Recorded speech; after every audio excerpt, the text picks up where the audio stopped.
மிஷ்கினை கேட்கிற இடத்துல நீங்க இல்ல. இருக்கீங்கல்ல? கிடையாது. மிஸ்கின கேட்கிற இடத்துல நிகழ்ச்சிக்கு பின்னாடி இருக்கும். நிகழ்ச்சியில கேட்கிற இடத்துல இல்ல. அவரும் விருந்தினர், நாங்களும் விருந்தினர். கெஸ்ட்டு. ஒரு கெஸ்ட் இன்னொரு கெஸ்ட்ட போய் எப்படி கேட்க முடியும்? நான் அப்படிதான் பேசுவேன்னு சொல்லிட்டா என்ன பண்ணுவீங்க? இல்ல உங்க நண்பர் தானே அவரு. அதத்தாங்க சொல்றேன். அந்த நிகழ்ச்சியில நாங்க கெஸ்ட்டு. நாங்க 3 பேருமே கெஸ்ட்டு தானே. இல்ல வந்த உடனே அவரு சொல்ட்டாரு. அமீரையும் வெற்றிமாறனையும் தவிர எங்க எல்லாரும் குடிகாரர்கள் தான் அப்படின்னு அதுல சொல்றாரு. எனக்கு எந்த பெருமையும் கிடையாது. ஏன் இன்னும் என் பக்கத்துல இடது பக்கம் கீழ இருந்தவங்க, இந்த பக்கம் இருந்தவங்க, கீழ இருந்தவங்க கூட 10 பேர் குடிக்காம இருந்தவங்க இருப்பாங்கல்ல. மொத்த அரங்கமும் குடிகார கூட்டமா அது. அங்க பெண்கள்லாம் கூட இருக்காங்க. அப்படி சொல்லக்கூடாதுன்னு தான் சொல்றேன் நானு. ம், ம். அதுக்கு யாருமே எல்லாரும் பேசாம தானே இருந்தாங்க. குடிக்காம இருக்கிறவங்களும் அமைதியா ரசிச்சுட்டு தானே இருந்தாங்க அத. அது எப்படிப்பா என்னை பார்த்து சொல்லலான்னு கேட்டிருந்தா, ஒருவேளை அங்கேயே அவர் கண்ட்ரோல்ட் ஆயிருப்பாரு.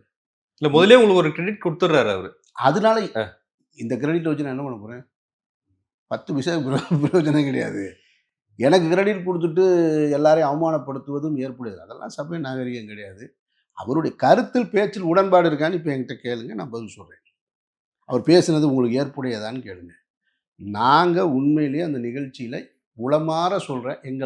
எங்களுடைய மன ஓட்டத்த தான் இப்ப சொல்லிக்கிட்டு இருக்கேன். இது எதுக்கு சொல்றேன்னா, ஐயய்யோ! நாங்க ரொம்ப நல்லவங்க. நாங்க எங்கள நம்பணும். நீங்க எப்படியாவது ஏத்துக்கிறணும். உண்மையிலேயே எங்கள நீங்க ஒரு சமூக பொறுப்புள்ள இயக்குனர்னு ஒத்துக்கணும். அதுக்கெல்லாம் கிடையாது.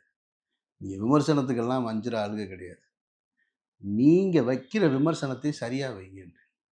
நீங்க கேட்ட கேள்வி நியாயம். ஆனா சொல்ற வார்த்தைகள் தப்பு. எப்படி அவர் பேசினது தப்போ, அதுபோல இதுவும் தப்பு.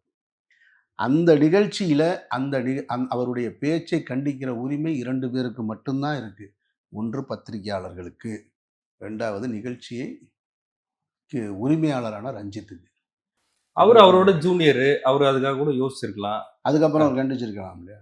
தெரியாது இல்லையா? தெரியாது. ம். நிகழ்ச்சி முடிஞ்சும் என்ன நடந்ததுன்னு எங்களுக்கு மட்டும் தானே தெரியும்.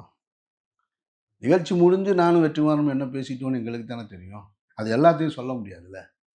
அந்த கருத்து ஏற்புடையதான்னு கேளுங்க. இல்ல. முடிஞ்சு போச்சு. அவ்வளோதானே தவிர, அதில் பேசு பொருளா இருக்கிறதுக்கோ, அல்லது இன்னொரு பத்திரிகையாளர் யாரோ ரொம்ப கேவலமா வெற்றிமாறனுடைய சிரிப்பை கூட நகைச்சுவையா சொன்னாங்க. இதெல்லாம் உங்களுக்கு சந்தோஷத்த தரும். நீங்க டெய்லி வீடியோல பேசிக்கிட்டே இருக்கீங்க. உங்களுக்கு அவ்வளோதான். 2 நாள் ஆச்சுன்னா அது உங்களுக்கு பழைய வீடியோவாயிரும். அவர் அடுத்த வேலைக்கு போயிருவாரு அவரு. இல்ல ஒரு குற்றச்சாட்டை சுமத்துவதற்கு முன்னால் கேள்விகளை எழுப்புதல நியாயம் இருக்குன்னு நான் சொல்லிட்டேனே. அந்த கேள்வியில நியாயம் இருக்கு. நீங்க நக்கல் நையாண்டி அடிக்கிறதுக்கு விமர்சனம் நீங்க உடனே தடித்த வார்த்தைகளை பயன்படுத்துவதற்கு உங்களுக்கு உரிமை கிடையாது. அவருக்கு எப்படி பொது மேடையில பேசுறது உரிமை இல்லையோ, அதுபோல உங்களுக்கும் உரிமை இல்ல. அத புரிஞ்சுக்கணும் நீங்க. இப்ப என்னோட மன ஓட்டத்த கேட்டீங்க, நான் சொன்னேன்.